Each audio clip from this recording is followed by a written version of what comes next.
Picture this, you put your heart and soul into creating your masterpiece, and then you find that somebody is copying and distributing it without your permission.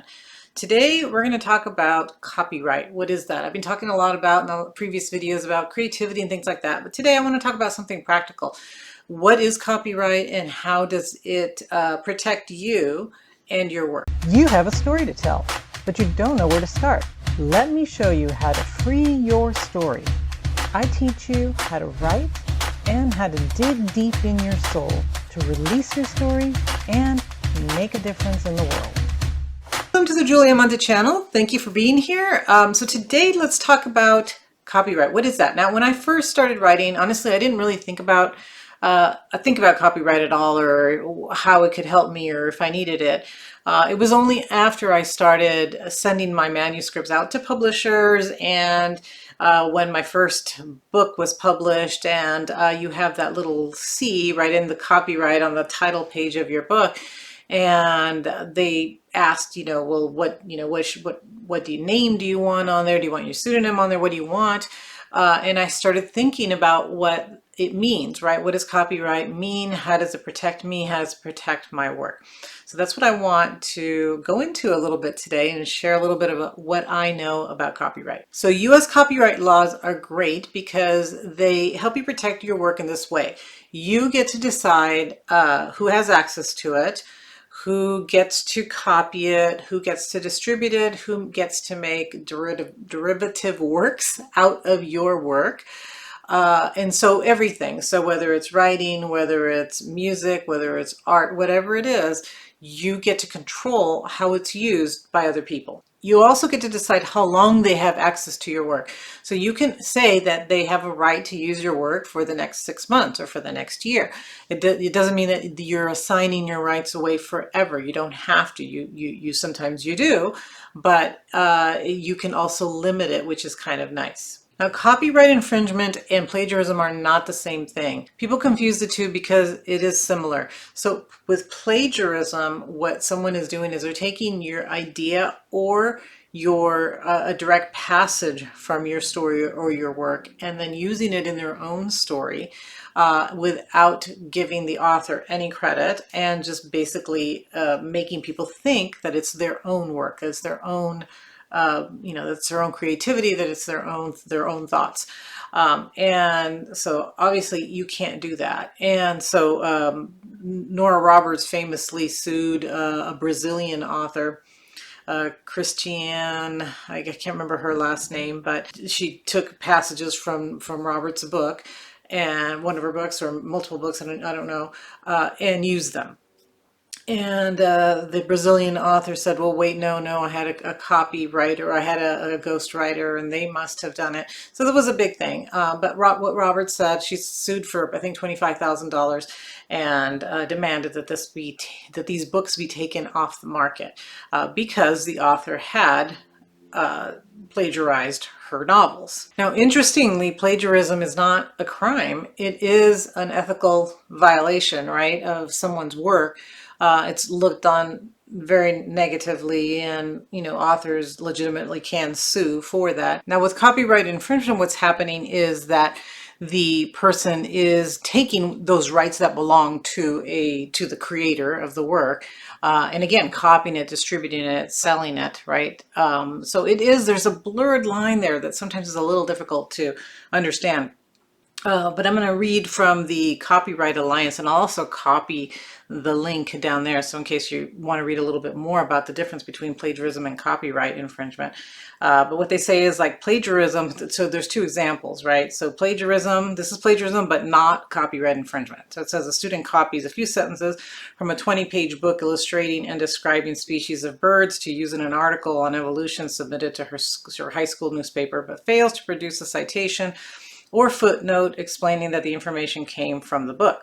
The student may have committed plagiarism, but not by not properly attributing the information and making it seem like the information originated from the student. However, the student will most likely not be found to have committed copyright infringement because such an inconsequential amount was used in an educational setting in a manner that is unlikely to harm the author's market for the work that the use is likely a fair use. Okay, so basically the student isn't profiting. They were using it in a paper for school, and it's definitely plagiarism, probably not copyright infringement. So again, very blurred line, right? So here's an example of copyright infringement, but not plagiarism. So this time, the high school student copies the entire bird species book that she includes in several articles published on in the paper. But she puts a citation at the bottom of each article that includes the author's name, the title of the book, and how the entire article is taken directly from the book. While the student properly attributed the author and did not try to pass the article off as her own, she copied the entire work without permission, which likely infringes the author's rights under copyright law. So you can see that there's a very there's a fine line there, but basically a copyright infringement is you're taking the author's work, probably benefiting from it, probably selling it, doing something like that. So actually Nora Roberts probably was able to get her not only under plagiarism, but also copyright infringement, which is probably why she was able to go after this Brazilian writer and have those books removed from the market. So you can see that copyright laws are actually very valuable to authors. Because it does protect your work, and people can't just come and take it, use it without your permission or without you getting some kind of reimbursement for that if you agreed to let them use it. So another benefit to the copyright laws is that it gives the creator of the art the ability to sell their rights. So they can sell their rights to foreign publishers, for example, so that they could translate the work and sell it. You could also sell movie rights, film rights, things like that. So again, because the author under copyright law owns those rights to their work in all forms, then somebody would have to buy those rights or ask permission to use the rights if they're using maybe part of a story, part of a book, part of facts that are in a nonfiction book, for example. And the nice thing is that the creator gets to decide how the work is used. And it can be profitable for multiple people. So not only the creator, but if you sell like movie rights, it can be beneficial to whoever buys those rights as well. Another great thing I think about copyright law is that it does incentivize the creator, the artist, the writer to keep creating. So if every time that we wrote a book, we lost all rights to our book, right? People could just go take it, write it, rewrite it, use our characters, whatever, then where is the incentive to continue to write if our rights are not protected? So it is super important that we do have this copyright law that protects our works and protects us. So is there a downside to copyright law? It sounds great, right? There are a little bit. So because I think there's a lot of people that don't really know, especially with the internet now, right? You want to use something, you want to quote someone, you want to link someone somewhere else, and it's a little fuzzy sometimes knowing exactly when are you violating copyright, somebody else's copyright. So obviously you don't want to lift something and put it take something from somebody else's website, put it on your website, because that would be copyright infringement, right? So you're taking somebody else's work and using it on your own website. Again, even if you are citing where it came from, you could be violating copyright law. So sometimes it is a little scary, right? It's like, okay, well, how do I not infringe on somebody's copyright law, but how do I use their work? Well, ask permission, contact that writer, contact that website, contact whoever printed an image and whoever created an image, and ask permission if you can use it, or if you can use part of it, or if you can link to their website, and if that's enough, right? So saying I'm going to, I don't know, I can't really honestly think of an idea where you would take an entire article and put it in your website, or put it on, something that you're writing.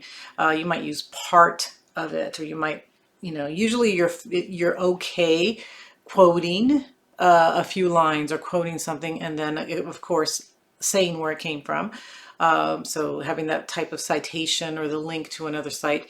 But if you're taking an entire article, then, you definitely, I don't know why you would want to do that. But if you did, then you would need to get permission from the writer so that you're sure you're not violating. So there are some downsides, I would think, and just people just not being sure what they can and what they can't do, especially if they're not familiar with copyright laws. There is something called fair use. So again, I teach college as well. So I know that, students are allowed to use some work for educational purposes. They're allowed to use some works or cite as long as they're citing, and it's okay. Also for maybe like criticism, where you're quoting a poem or something and then you're criticizing or you're writing about it, that could be considered fair use. You also, sometimes parodies or something like that, that you are using a work in order to write, to create your own work. So there are situations where fair use is, it does fall under fair use, let's say.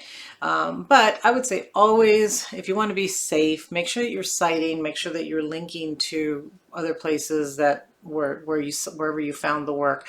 Contacting the original creator and asking permission, explaining what your project are. I think most creators, most writers are super generous, and they might actually be, they might find it nice, or that you are including them. I remember one novel that I wrote for Kensington Publishing, and then the novel actually was not released because the line closed.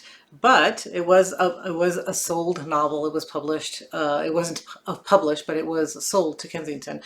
And I had a famous painting in there, and so the character liked the painting, bought the painting. I'm sure that didn't violate any rights that the character had it, but I did contact the artist and say, hey, I'm using this just in case for some reason he didn't want to be included in the novel. I could have just chosen a different painting, but because this artist is still alive and actually from my area, I thought I'm going to contact this person and just let them know. And he was actually honored. He's like, oh wow, that's so cool that I'm going to be in a novel and that a character is buying my paintings, right? So he thought it was cool. But it only took a second. If he had said no, or he said absolutely not, I don't want to be in your book, then I would have just used a different artist, or maybe even made up an artist, so that I don't infringe on someone's rights. So if at all you have any doubt, then contact the person, ask them, talk to them. And again, most people are really super nice. So are authors' rights protected forever? No. So your rights to your stories, to your novels, are protected by copyright for your life, as long as you live, plus 70 years. So that gives your heirs, the people, your children, your grandchildren, maybe, time to use your work, to profit from your work, and nobody else can come in, and violate your copyrights during that time period. So after that, the story goes into what's called public domain, meaning that anybody can use it, anybody can write it. Now, they can't really copy your work, but for example, Pride and Prejudice, right, has been out of, in the public domain for many, many, many years now, and people rewrite it, right? They create modern versions of Pride and Prejudice. They create like zombie Pride and Prejudice. They change it up a little bit, but they're basically using that same story, the same characters, and that's okay because now it's in the public domain. It can be used. Everybody knows the original. Everybody knows that this was a famous classic novel. So it's okay that at some point it does enter, at least for me, in my opinion, it's okay that it should enter into the public domain, and especially if it's a super famous classic novel, because it's not really hurting the original author.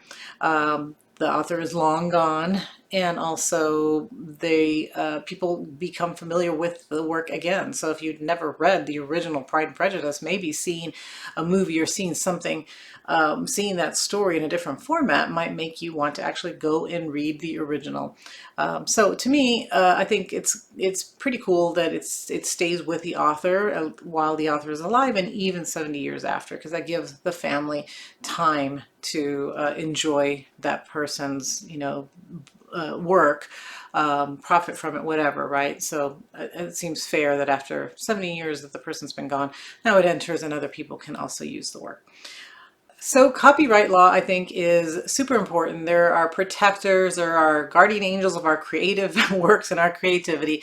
So I think it's one of the better laws. There's a lot of terrible laws out there, but this is one of the, I think, one of the better laws because it does protect authors' creativity and you know, art, I think, which is important. So again, I'm going to link that website that I just read from, which is the Copyright Alliance. They answer questions about copyright and give you a lot more information because again, I'm not an expert on that. Just know enough to feel that it's a good law, that it's a helpful law, and that it is something that protects us as writers. So I'm very grateful for it. I hope that this has been interesting, and if it has, please hit the like and the share button, and also subscribe to my channel so that you will be notified next week, or next time that I release a new video. Thanks. Bye-bye.